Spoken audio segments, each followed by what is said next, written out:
right, so going to be going over the course overview for the DFS Open.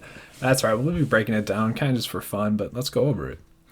As you can see, it's a beautiful course. It does seem like it is waterlined. It is a pretty short course, though, so it'll be pretty interesting to see here. But just going to be going over and just doing kind of a hole-by-hole breakdown. Thought that'd be fun for everyone involved.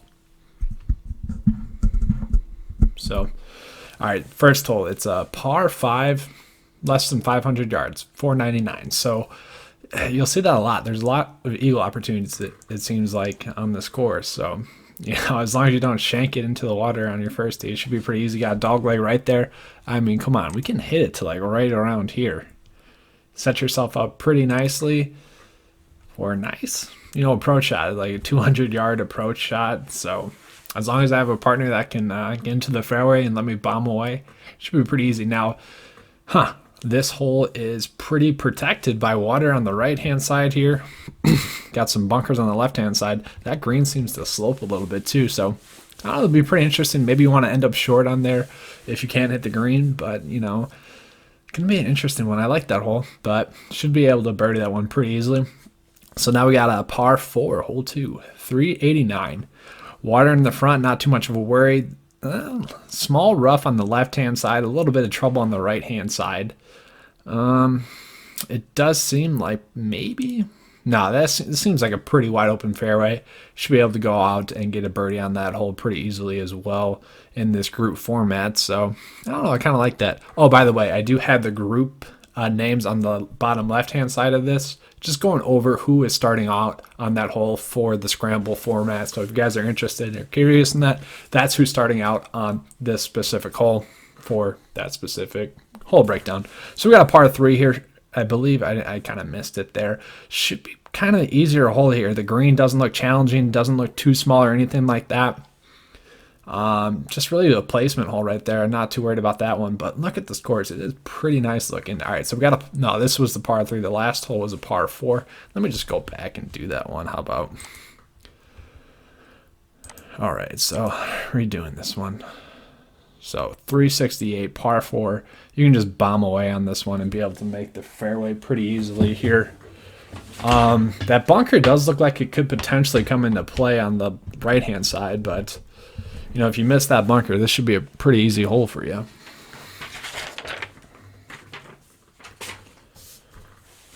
All right, so moving on to that par 3. You know, it doesn't look too challenging. It does look like we got that deep bunker on the left-hand side there. That's about it. 156, you know, that's a pitching wedge, 9-iron depending on where the pin's at.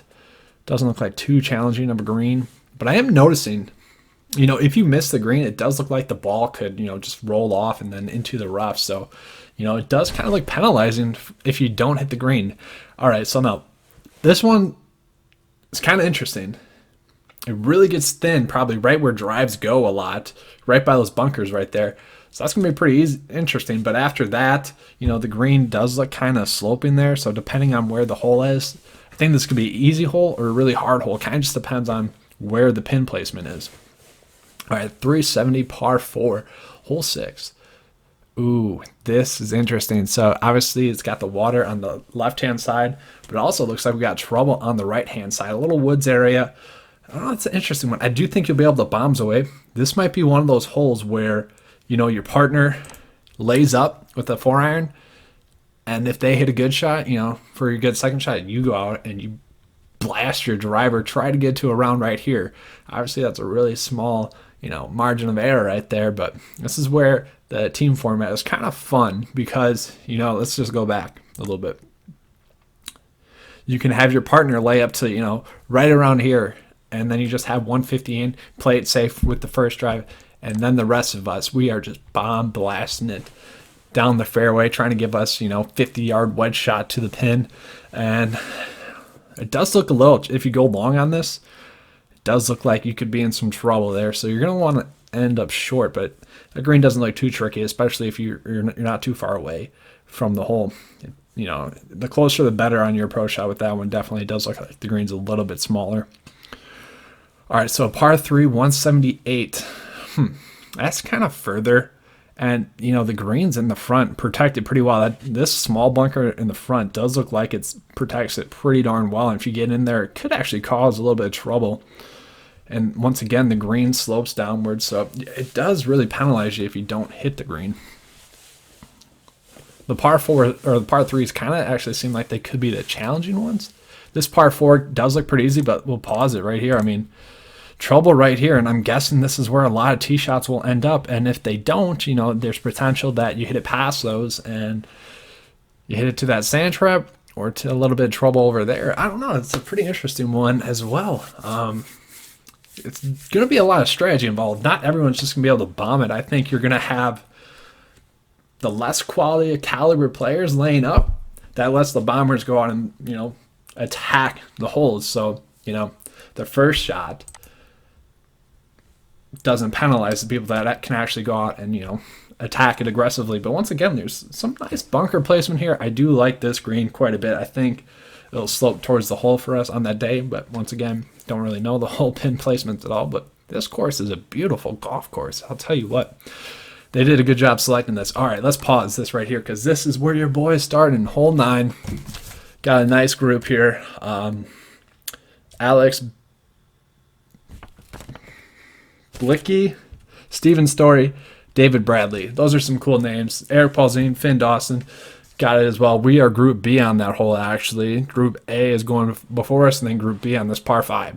And this seems like a pretty interesting one, so let's break it down. Obviously, we got the water on the left-hand side, but we also have the water on the right-hand side. I don't think we will have to worry about the water on the right-hand side.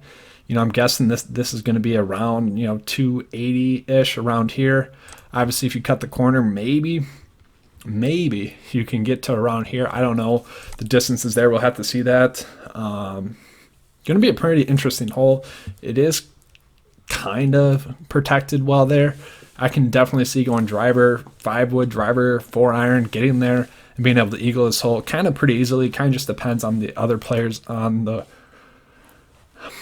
Scramble team, how they are hitting it. Now, look at this, though. I think this is the driving range, and that's kind of cool. It looks like it, right? I mean, this has to be the driving range, right? I mean, it looks like a pin there. Looks like this is where people, yeah, there's golfers right there. That's a cool driving range, actually, but, that'll be fun. That'll be really fun. Maybe there's some games we can get going before on the driving range. That's pretty cool. But look at this picture-ass green. Like the course. Good course selection here. All right, so now we're on the back 9. 382 par 4. Let's check this bad boy out. So obviously it's tree line on the left and right hand side. The fairway here does look pretty big, though. A little bit of a dog leg right, which probably suits a lot of swings there. I mean, you don't have to hit it that far to get to the 150 marker. So yeah, this one should be an easily birdieable hole right here. Not too much trouble. Green's a little bit smaller, but it doesn't slope too badly. Yeah, I think that's going to be a birdieable hole right there. That's going to be an interesting one. All right, moving on to 11th hole now, par 4, 422. Let's see, looks straightforward. Does look like a smaller fairway here. Pinches there in the middle once again. A little bit of trouble on the right, a little trouble on the left as well. But, you know, I feel like if you are driving the ball accurate on the score, it's going to be a scoring fest, which it should be. And I'm hoping that the pin placement is there because that looks like it could get tricky there. But, man, pretty interesting hole. All right, par 3, 148. I wonder how many balls are going to end up just chunked into into those weeds at the DFS Open, especially if you're starting out on the front 9 where you probably have a few drinks in you. Play's getting a little bit sloppy. But I don't know. I'm feeling pretty good about this. You know, my game's going to be interesting with this one because I haven't played in like 3 months. I'm in Wisconsin. You know, it's been a winter. And typically I'll either come out and like dominate the first like few times I play any sport. It's just like muscle memory coming back. You're not thinking about it that much. Or it's just going to be garbage. I don't think there's going to be an in-between, so we'll see. But this one, I kind of like this hole. It's got the only bit of worry is going to be the bunker there. Sure, if you miss the green, it'll fall off a little bit there. And it does have like 2 levels to it, it looks like. So the pin placement could make that hole actually pretty tricky. But with it only being like a 9-iron pitching wedge, I do like that hole quite a bit. All right, so another short par 5, 450 yards. So I'm guessing, okay, so it looks like it's got a dog leg left. Not too much trouble here. What's going on though? This is weird. Okay, I don't really get what's going on here. So double breaks here. We got a double breaking hole. Huh. What? Okay, I'm confused. Let's go back here and start this hole over. Because that's just confusing. Can you cheat this hole? Can you like go over the top? I don't get it. Is this one where you just have to lay up twice? Because I'm wondering, like, so obviously it dog legs to the left here and then it dog legs back. I'm wondering if you could just like drive it over these trees right here. I don't know the distances here. I'm confused. It just looks like a hole that we're going to have to lay up twice on. Maybe, have someone hit it around here and then maybe try to go over the trees right there to make it there in 2. That could possibly work. I don't know. That's an interesting one. Obviously, it's high risk, high reward. So if, the scramble format, maybe, I don't know. That's going to be just an interesting hole. So now we've got a par 433, 333. This one looks like a gettable hole. Even if you miss the fairway on the left, you're set up fine. It seems like should be easy to splash someone out of the bunker and probably make a birdie on that hole. So that one seems pretty easy. Got a longer par 3 here, 190. 190 protected well, green or sand trap on the left and the right. I think, it depends where the pin placement is because, they could really get us if the pin's right there. I hope it's in the front here because then it's going to be pretty easy to par, but if it's in the back, that's going to be challenging. I like that. That's a good one. All right. The par 3s, yeah, those are going to be tricky, I think. All right, so 520 par 5. Finally a par 5 over 500 yards. Does get skinny there a little bit. These fairways do look kind of skinny. I mean, that looks like it's 20, 30 yards there between, but I think most balls will end up, whoa, that went fast. Most balls will end up like right in this area, and then you're trying to hit a 5 wood. I don't know, we'll have to see. 3 wood, I hit 5 wood. That's why I keep bringing it up. That's going to be interesting. I like that. All right, par 3, 189, hole 17. So we're almost wrapping this bad boy up. Dang. So 190.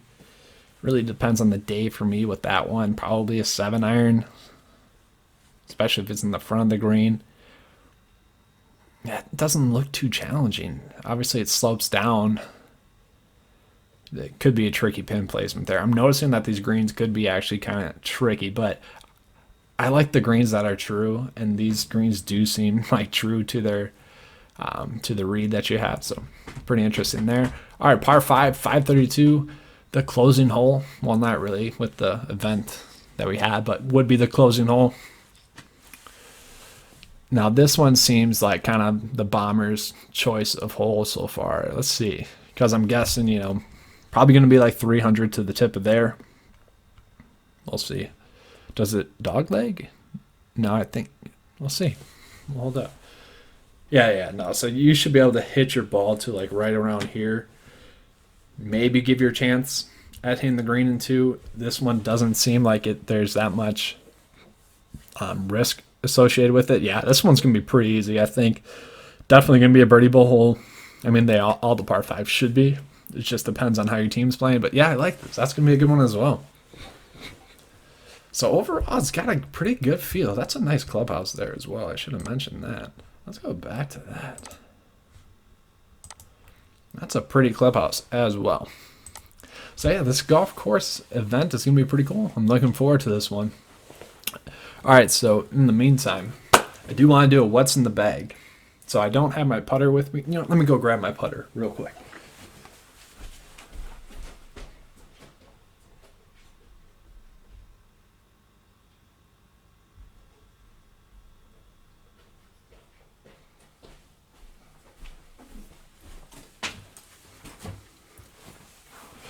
All right, so we'll start off with the putter. Why not? So I got the Tommy Armour impact putter, and I know what you guys are saying. Like, what? Why would you get that?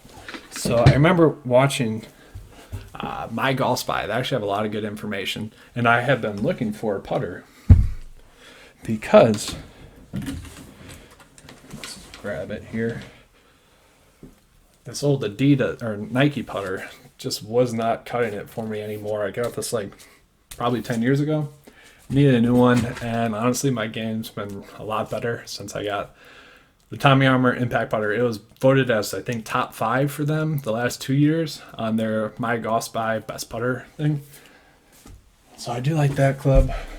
And then I remember asking you guys last year what driver I should replace my old one with. And my old one was the RBZ. And honestly, this bad boy I was hitting a ton of fairways with. Wasn't that long with it, but just I was hitting a ton of fairways with it. I might bring this one instead because this bad boy, the M3, I've just been super inconsistent with hitting the fairways. Now, I'm sure I'm just like getting used to it and whatnot. And when I do hit it, you know, perfect or accurate, it's right down the middle of the fairway. I hit it, when I hit it well, it's a lot more consistent than the other one.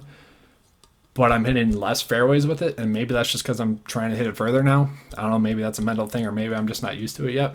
We'll see. I'm not sure the twist face really makes sense for it, to be honest with you. Because if you think about it, if I know it's supposed to correct your drives, but if the face is twisted and you hit it like on the curve of it, wouldn't that send it off more? Man, maybe that's why I haven't been consistent with it. Now, the main reason why I got the M3 is because the M4 5-wood I could really hit well, and this was a club that I really enjoy hitting. I had it pretty consistently, you know, accurately, pretty much all the time. And on this course that we're playing at, I'll probably have to use this one more times than not, it seems like. Alright, and then I need to clean these bad boys up. I got the Nike slingshots, so this was like a Christmas gift years ago when I was a teenager still. So these still do work for me, and you know, I'm really accurate with them, really used to them. So why switch what isn't broken, I guess, is the saying. And then my wedges. So I do think I need some wedges. These are the Bomb Tech grenade wedges. What I like about them is that they're bottom heavy and you can swing fluently, and they're really solid. They're very good starting wedges. The grooves in them are starting to get worn out, and I think that I will need to get new wedges here shortly. I noticed that when I use Vokeys, there's just a lot more spin on those, greenside spin. So I'm definitely losing some of my control around the greens by having these. I think if I got new ones, they would be fine. But I'm at the point now where I just need to get new wedges and, you know, quality wedges that will last me a long time. But overall, I've been really impressed with these. I think I got 3 of these for like $75 as a deal. Bomb Tech normally does a lot of value deals out there. So if you guys are curious in that, you can look at that. Not horrible clubs, but that is what's in my bag. Oh, one more other thing, the most important thing. Am I right? I think I'll be rocking these bad boys, the cut blue golf balls. They're the 4-piece tour grade golf ball. I don't know, they're a really good deal. They're like $20 on Amazon, and they're a 4-piece golf ball. Really nice. So I do like these golf balls quite a bit. All right, that's all I have for you guys. Hope you enjoyed watching this, and I'll see you guys at the Dfs Open. And if you're not going to be there and you want to donate, this is a charity golf event. You can donate at the first tee. I'll leave a link in the description below for the Dfs Open people. They do have a PayPal account set up for donations for you guys to put out there. So if you guys are curious in that, you can definitely go out and check that out. All right, thanks for watching. I'll see you guys there. Let's get cash.